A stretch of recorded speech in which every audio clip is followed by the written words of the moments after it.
ETF index mutual funds నేర్చుకుని stock మార్కెట్లో రాణించాలనుకుంటున్నారా? వెంటనే ఈ నెంబర్కి కాల్ చేయండి. ఒక మనిషి చనిపోతే ఎంతో బాధపడతాం. 10 మంది కలిసి చూడటానికి వెళ్తాం కదా. కానీ ఆ గ్రామంలో ఆ మనిషి చనిపోతే ఒక పెద్ద పండగే చేసుకుంటున్నారు. అరుంధతి సినిమాలో పశుపతి కంటే ఘోరం. అమ్మ, చెల్లి, నానమ్మ, పిన్ని, అత్త వరుస తేడా లేదు. ఆ ఊరిపైన పడి ఆడవాళ్ళని ఎంత ఘోరంగా అంటే. నమస్తే, welcome back to Suman TV. ప్రస్తుతం మనతో పాటు ఉన్నారు అనలిస్ట్ మందరి కృష్ణారెడ్డి గారు. నమస్తే సార్. నమస్తే అమ్మా.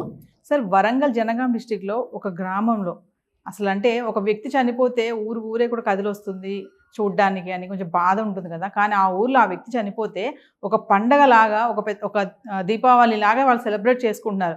తీరు వివరాల్లోకి వెళ్తే అతను ఒక కామాంధుడు. మనం అరుంధతి సినిమా చూసే ఉంటాం కదా సార్. అరుంధతిలో ఉంటాడు కదా పశుపతి. అంతకంటే దారుణం అంట అసలు. వాళ్ళు చెప్తుంటే మాటలు, అమ్మ లేదు, చెల్లి లేదు, అక్క లేదు, అమ్మమ్మ, నానమ్మ లేదు, ఆ ఊళ్ళో ఉన్నటువంటి ఆడవాళ్ళందరినీ కూడా అతను చేర్చడం జరిగింది. అంటే ఇలాంటి వాళ్ళు ఇంకా ఉన్నారా అంటే ఒక్కసారి. సమాజంలో బయటికి కనబడేట్టు దుష్టశక్తులు చాలా ఉన్నాయి. ఆడపిల్లని మన ఆత్మీయులే కదా, మన రక్త సంబంధికులే కదా. ఒక తాత మనవరాల్ని ఎంత అపురూపంగా చూసుకుంటాడు, ఒక తండ్రి బిడ్డను ఎంత బాగా చూసుకోగలుగుతాడు, ఒక అన్నయ్య చెల్లిని ఎంత బాగా చూసుకోగలడు అని మనం అనుకుంటాం. కానీ ఎవరిలో ఏముందో, ఎలాంటి భావాలు ఉన్నాయో, ఎలాంటి ఆలోచనలు ఉన్నాయో మనకు తెలియదు. కాబట్టి ఆడపిల్లని పెంచినప్పుడు చాలా జాగ్రత్తగా ఉండాలి. వాళ్ళు ఎవరైనా సరే ఒంటరిగా వదిలిపెట్టడానికి వెళ్ళలేదు. వయసు వచ్చిన ఆడపిల్లని కానీ, ఇంకా దగ్గరగా వయసుకు దగ్గరగా ఉన్న అమ్మాయిని కానీ, చిన్న అమ్మాయిలు కూడా ఇవాళ రేపు వదిలిపెట్టట్లేదు. 5 ఏళ్ల పిల్లల్ని కూడా వదిలిపెట్టే పరిస్థితి లేదు. కాబట్టి ఆడపిల్లని ఎవరైనా మగవాడి దగ్గర వదిలిపెట్టేటప్పుడు 1-2 సార్లు ఆలోచించి అక్కడ వదిలిపెట్టాలా అక్కర్లేదా, వీలైనంత వరకు మగ మనిషి దగ్గర వదిలిపెట్టకుండా ఉండడమే, ఒంటరిగా వదిలిపెట్టిపోకుండా ఉండడమే శ్రేయస్కరం అనేటువంటి దానికి ఒక రుజువుగా మనకి సంఘటన చెప్పడానికి అవకాశం ఏర్పడుతుంది. జనగాం జిల్లాకు సంబంధించిన ఒక గ్రామంలో ఒక కామాంధుడు 2 భార్యలు చేసుకున్నాడు. సహజంగా ఇవాళ 2 భార్యలు చేసుకోవడం మనం నేరం కింద లెక్కేస్తాం. కానీ ఒకరి అంగీకారంతో ఇంకొకరిని మ్యారేజ్ చేసుకుంటే తప్పు లేదు అనేది మన చట్టం చెప్తోంది. అంటే మొదటి భార్య అంగీకారంతో 2వ భార్యను పెళ్లి చేసుకోవచ్చు. ఆ రకంగా 2 అంగీకరించినట్టుగా ఉన్నట్టయితే ఇబ్బంది లేదు. అదే మొదటి భార్య నా అంగీకారం లేకుండా 2వ భార్య చేసుకున్నాడు అని చెప్పి కోర్టుకు వెళ్తే ఖచ్చితంగా అతనికి శిక్ష పడుతుంది. కానీ వీళ్ళిద్దరూ ఒప్పుకున్నారు, అంగీకరించారు, 2 అతనితోటి కాపురం చేస్తున్నారు. 2తో సరిపోదని ఆ 2ని విపరీతంగా కామాంధులు అనేక రకాలైనటువంటి అతని ఆలోచనలకు, వ్యసనానికి వాళ్ళని రకరకాలుగా వాడుకునే ప్రయత్నం చేశాడు.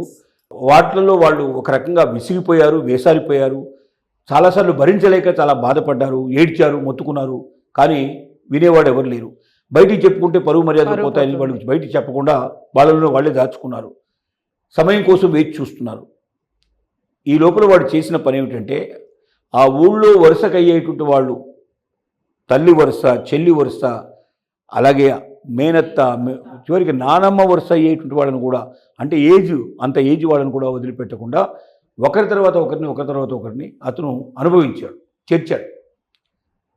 ఈ క్రూరత్వాన్ని చూసి వాడు చేస్తున్న పని మొత్తం గ్రామంలో అందరికీ తెలుసు. వాడు ఒక పెద్ద సైకో అని. వాడి జోలికి వెళ్ళేంత ధైర్యం లేదు. వాడు డబ్బు రూపంలో కానీ, లేకపోతే వాడు మనిషి చూడడానికి కానీ, బలం కానీ, వ్యవహారం కానీ అన్నీ ఉండటం వల్ల వాడు జోలికి వెళ్తే వాడు ఏ రకంగా ఏమైనా చేస్తాడేమో అనే భయంతో కూడా గ్రామస్తులు ఎవరు కూడా ఎదురు తిరగలేదు. కానీ చాలామంది గ్రామస్తులు తెలుసు వాడు ఎవరెవరిని పాడు చేస్తాడో, ఏం సంగతి ఇదంతా కూడా వాళ్ళ రిలేటివ్స్ అంతా ఉంటారు. భర్త ఉంటాడు, తమ్ముడు ఉంటాడు, పిల్లలు ఉంటారు. వాళ్ళందరూ చూస్తున్నాగా జరిగినటువంటి సంఘటనలు కాబట్టి వాళ్ళందరికీ తెలుసు. కానీ వాళ్ళందరూ కూడా కలిసి ఉమ్మడిగా ఎదిరిస్తే ఎప్పుడో వీడి పని అయిపోయి ఉండేది. కానీ మన దగ్గర ఏంటంటే, ఏమో నేను ముందుకెళ్తే ఏ పోలీసు వచ్చి నన్ను పట్టుకుపోతాడో అనేటువంటి భయం చాలా ఉంటుంది. చాలామంది చెప్తున్నారు సార్, భార్యలు మా ఆయనకి చెప్తే మళ్ళీ తను చంపడం చేస్తాడు, మళ్ళీ తను జైలుకి వెళ్ళిపోతాడు, మేము అన్ని దాచుకున్నాము, ఎవరికి చెప్పలేదు అని. ఇప్పుడు చనిపోయాక అందరు బయటకు చెప్తున్నారు ఆ విషయాలన్నీ కూడా. కరెక్టే. ఇప్పుడు అంతమంది గ్రామస్తులు ఉన్నప్పుడు వాళ్ళందరూ కలిసి ఎదురు తిరిగితే వీడు ఎంతసేపు క్షణాల్లో అవుట్ అయిపోయారు కదా. కానీ వాడు చచ్చిపోయాడు అనుకోండి, ఎవరి మీద పడుతుందని భయం. భార్యలు కూడా ఆ రకంగా భావించారు, ఊళ్ళో వాళ్ళు కూడా అది గమనించారు. కానీ 40 మందిని వాడు చేర్చిన తర్వాత ఆ భార్యలు తట్టుకోలేక వాళ్ళు తిరగబడి పడి చంపేశారు. చంపేస్తే సహజంగా చాలామంది ఆశ్చర్యంతో లేకపోతే భయంతో ఉండే అవకాశాలు ఉంటాయి. కానీ ఊరంతా పండగ చేసుకుంది అంటే వాడు ఎంత దుర్మార్గుడు దీన్ని బట్టి అర్థమవుతుంది. అంటే ఒక రాక్షసుడు చనిపోయాడు, ఈ ఊరికి పండగ వచ్చింది అని భార్యలతో సహా ఊళ్ళో ఉండేవాళ్ళందరూ కూడా ఒక పండగ వాతావరణం కనబడింది, పండగలాగా ఉంది. చివరికి పోలీసులకు వాళ్ళే లొంగిపోయి చెప్పేశారు, మొత్తం జరిగిన విషయం అంతా చెప్పారు. వాళ్ళు చెప్పడం వల్ల వాళ్ళకు బహుశా శిక్ష తగ్గే అవకాశం ఉంది. ఎందుకంటే అతనంత దుర్మార్గుడు అనే విషయం నిరూపించబడ్డప్పుడు, ఇంతమందిని ఇబ్బంది పెట్టాడని చెప్పి, ఇంతమందిని చేర్చాడని చెప్పి తెలిసినప్పుడు తప్పనిసరిగా శిక్ష తగ్గే అవకాశం ఉంది. ఒకసారి శిక్ష లేకుండా కూడా వాళ్ళు బయటపడే అవకాశం ఉంది. ఎందుకంటే అంత ఇబ్బంది పెట్టి, అంత బాధ పెట్టి, తమని హింస పెట్టి అంత బాధకు గురయ్యారు. కాబట్టి ఆ బాధను ఎదిరించి దానికి అంతమొందించుకోవడానికి వాళ్ళు చేశారు ప్రయత్నం. కాబట్టి దాన్ని ఒక్కోసారి శిక్షాస్పృతి నుంచి తీసేందుకు కూడా అవకాశం ఉంది. అది జడ్జిమెంట్ ఆధారపడి ఉంది. ఏదేమైనా అది ఇది ఒక ప్రపంచానికే ఒక సందేశం. ఇది అంటే ఇలాంటి దుర్మార్గుడు కూడా ఉన్నారు, మనలోనే ఉన్నారు, మన పక్కనే ఉన్నారు. మన ఇంటి ముందు ఉండొచ్చు, ఇంటి వెనక ఉండొచ్చు, పక్కన ఉండొచ్చు, మన బంధువుల్లో ఉండొచ్చు, మన స్నేహితుల్లో ఉండొచ్చు.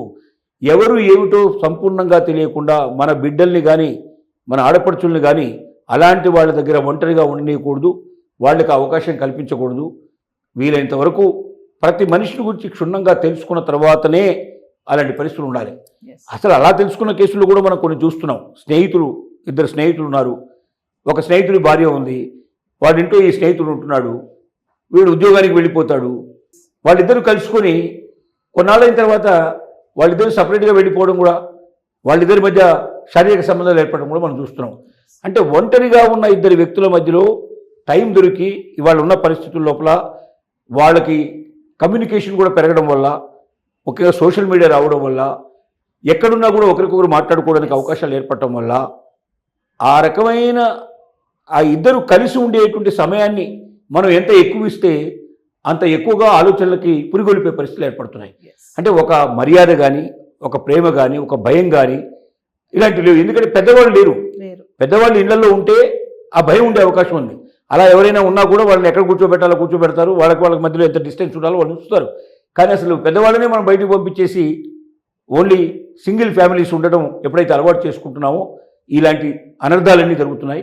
భవిష్యత్తులో ఇలాంటి అనర్థాలు జరగకుండా ఉండాలంటే చాలా జాగ్రత్తగా ఒక వ్యక్తిని పరిశీలన చేసి అతని గురించి సంపూర్ణంగా తెలిస్తే తప్ప అలాంటి వాళ్ళని దరిదాపులకు రానియకుండా ఉంటేనే చాలా మంచిదని ఈ సంఘటన మనకు గుర్తు చేస్తోంది. Thank you.